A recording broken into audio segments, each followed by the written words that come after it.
আসসালামু আলাইকুম বন্ধুরা, আশা করি তোমরা সকলেই ভালো আছো। আমি আজমিরা কিচেন আবার একটি ভিডিও নিয়ে হাজির হয়ে গেছি আপনাদের মাঝে শেয়ার করার জন্য। আজকে আমি আপনাদের দেখাবো একদম পারফেক্ট বিয়েবাড়ির মতো আমের চাটনি কিভাবে তৈরি করি, খুব সহজেই তোমাদের দেখাবো। তো এইটা করতে গিয়ে আমি দেখলাম যে দেখো, চিনির মধ্যে যে এত নোংরা থাকে সেটা চোখে না দেখলে বিশ্বাস করতে পারবেন না।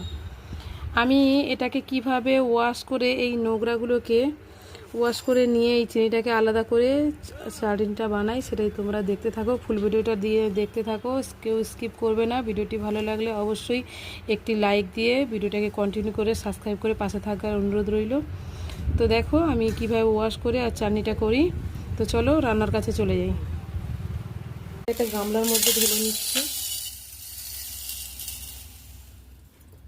এবার এই চিনির মধ্যে দিয়ে দেবো পানি। দেখো সমস্ত নোংরাগুলো কিন্তু ভেসে গেছে।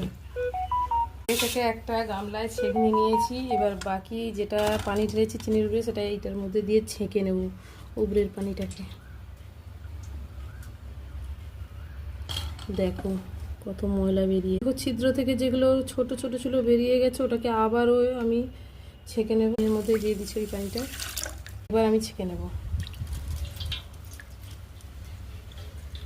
নেওয়ার পরে চিনি তলায় এতটুকু থেকেছে আর পানিটা হয়েছে এতটা। পানিটা আমি পরে ওই চাটনির মধ্যেই দেবো, আগে চিনিটা দেব, তবে কিন্তু চাটনির ভাবটা একটু চোখা আসবে।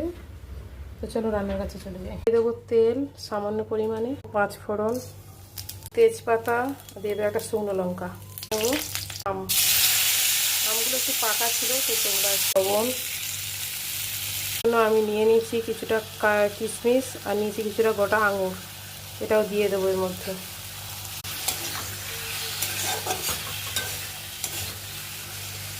অবস্থায় থাকা চিনিটা,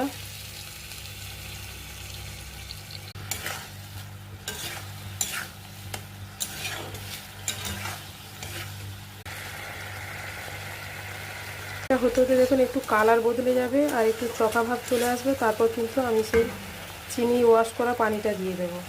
কিন্তু প্রায় আমটা গলে গেছে, এবার কিন্তু ওই দিয়ে দেবো। এবার আমটা যেহেতু আমটা অনেকটা টক আছে, তো পুরো পানিটাই আমি দিয়ে দিলাম। এবার ফুটে এলেই নামিয়ে নেব।